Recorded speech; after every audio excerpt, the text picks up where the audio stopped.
Et pour bien comprendre la situation, la journaliste et directrice de la publication du magazine Inter-Entreprise nous a rejoint sur le plateau. Bonsoir Francette Fleurimont. Bonsoir. Merci d'avoir accepté notre invitation. D'abord une réaction parce que c'est inédit. La CMA-CGM qui sort du silence et qui met en cause la responsabilité de l'État, du gouvernement, de la CTM, des distributeurs dans la formation des prix aux Antilles-Guyane, c'est du jamais vu.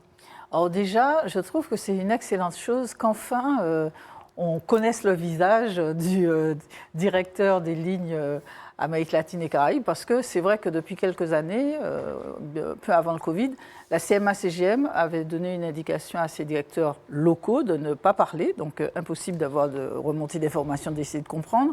Et puis, voilà, enfin, on a quelqu'un qui vient, qu'on peut reconnaître, qui va parler au nom de ce grand armateur. Donc moi, déjà, ça, je trouve que c'est une excellente chose.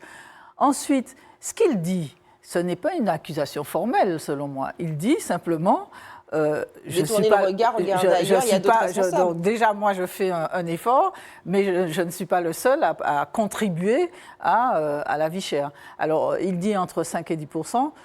Nous avons fait à Inter-Entreprise un article l'année dernière, en avril 2021, et qui montrait que le transport, en fonction des marchandises, intervenait dans à peu près entre plutôt 12 à 15% du prix par exemple sur la lessive, c'est plutôt 12%, et sur les pâtes, c'est plutôt 7%. Voilà. Donc on pondère, donc on est un peu plus que 5%. Francette Fleurimont, lorsqu'il dit ça entre 5 et 10%, vous êtes dit plutôt 12% sur certains produits, quelque part, finalement, ce qu'il dit n'est pas complètement faux. Alors, où va le reste ? Alors, il faut savoir, regarder la chaîne logistique dans son entier. En France, il n'y a que 3 intervenants pour pouvoir entre l'industrie et les rayons des supermarchés. Pour les Antilles, il y en a 14. Et à chaque étape, ils prennent leur marge. Et c'est vrai qu'il y a des poches, je dirais, où on ne sait pas trop ce qui se passe. Alors, CMA-CGM fait un effort. On attendrait plus de transparence sur autre chose, par exemple ce qu'on appelle les surestaries et les frais de garde des containers. C'est-à-dire, en 2021, ils ont progressé de 38%, donc ce n'est pas rien. Ce qu'on appelle surestarie, c'est le fait quand le container quitte le port et va chez le distributeur. Donc, il y a un battement d'une dizaine de jours, et puis après, qu'est-ce qui se passe ? Et généralement, il dépasse ce temps-là parce que dépoter un conteneur, etc., quand on en reçoit beaucoup. Et là, il y a une taxation qui est très importante. Et c'est CMA-CGM qui gère ça. Pareil, la manutention propre, c'est une filiale, j'ai eu l'occasion de l'expliquer, de la CMA-CGM, qui là aussi a augmenté ses tarifs. Donc on ne peut pas les accuser seuls, mais il y a là un maillon qui enfin décide de parler et de nous expliquer comment il travaille. Donc je trouve ça très bien.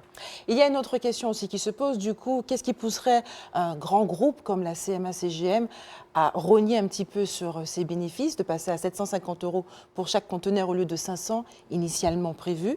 Nous lui avons posé la question, je propose d'écouter un extrait de sa réponse. On était dans une situation l'année dernière où on ne savait pas trop où on allait en termes de bénéfices. Cette année, on y voit un peu plus clair. Donc, on a fait cette action que je pense très importante pour le groupe. Nous espérons que cette action, elle va avoir un objectif directement sur le ticket de caisse. 750 € par 40 pieds, pour vous donner un ordre d'idée, c'est 25% du taux de fret que nous allons retirer. Aujourd'hui, un taux de fret entre l'Europe et les Antilles, c'est à peu près 3 000 €. Donc 3 000 €, vous retirez 750 €, 25% aujourd'hui qu'on va retirer et qui doit maintenant se revoir dans le ticket de caisse pour le consommateur. Ce qu'il dit en gros, c'est que l'effort que nous faisons est conséquent, qu'on attend de même des autres acteurs. Est-ce que c'est possible et est-ce que selon vous, cet acte, cette contribution va avoir un impact directement sur le ticket de caisse comme attendu, comme souhaité? Alors déjà, moi, j'entends ce qu'il dit et qui est raisonnable, dans le sens où il dit qu'il veut voir un effet. Moi, déjà, la première chose, pourquoi cet effort, qui est considérable, n'est pas concentré sur les produits alimentaires? Pourquoi c'est l'ensemble des produits? Est-ce qu'on a besoin de 750 € de moins sur un conteneur d'écran plat? Peut-être pas. De pneus? Peut-être pas. Par contre, sur le lait, la farine, etc., sans doute oui. Donc là, moi, je dis que cet effort global, alors qu'en France, c'est concentré quand même sur les produits alimentaires. Donc pourquoi ça n'a pas été fait comme ça par ici? Et deuxièmement, il pose un vrai sujet de savoir quelle sera la traçabilité de cette baisse. Parce qu'il ne faudrait pas que les 750 € se retrouvent comme du bénéfice pour les intermédiaires.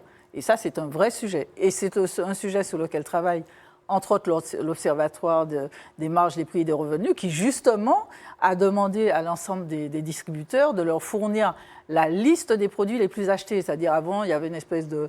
Voilà, on se noyait dans produits de première nécessité, produits les plus achetés, Le etc. bouclier va être renforcé comme à la Réunion, sur le même modèle. Exactement. C'est-à-dire qu'en fait, ils vont partir enfin de la réalité des achats des Martiniquais. Donc, à partir de là, on saura exactement. Et puis ensuite, il faudra trouver une méthode pour que cette baisse se retrouve répercutée sur le ticket. Et là, il a parfaitement raison. Et je vais même plus loin quand il dit la CTM, la grande distribution, elle a tellement été déjà attaquée. Aujourd'hui, elle joue le jeu. D'ailleurs, elle a déjà transmis à la DIECT l'ensemble de ses statistiques de vente. Donc, ce qui veut dire, ils savent en tout cas qu'ils ne peuvent plus faire comme ça s'est passé en 2009, c'est-à-dire un petit tour de passe-passe, et puis il y a une baisse vraiment. Mais qu'est-ce qui a changé entre 2009 et 2022 ? C'est l'inflation ? C'est la pression de l'État. Attendez, c'est toujours, les choses sont toujours par petites touches, et puis après on se retrouve devant un gros tas au milieu du salon. Par exemple, l'année dernière, l'Europe a confirmé la prolongation de l'octroi de mer. En juin 2021, ils ont dit oui, c'est prolongé pendant encore 7 ans, mais ils ont demandé de simplifier, de passer de 3 niveaux de taxation, 10, 20, 30, à 2, c'est-à-dire qu'aujourd'hui, il ne se retrouve que des écarts avec les produits importés de 20 et de 30. Ceux de 10 se sont retrouvés très souvent augmentés à 20.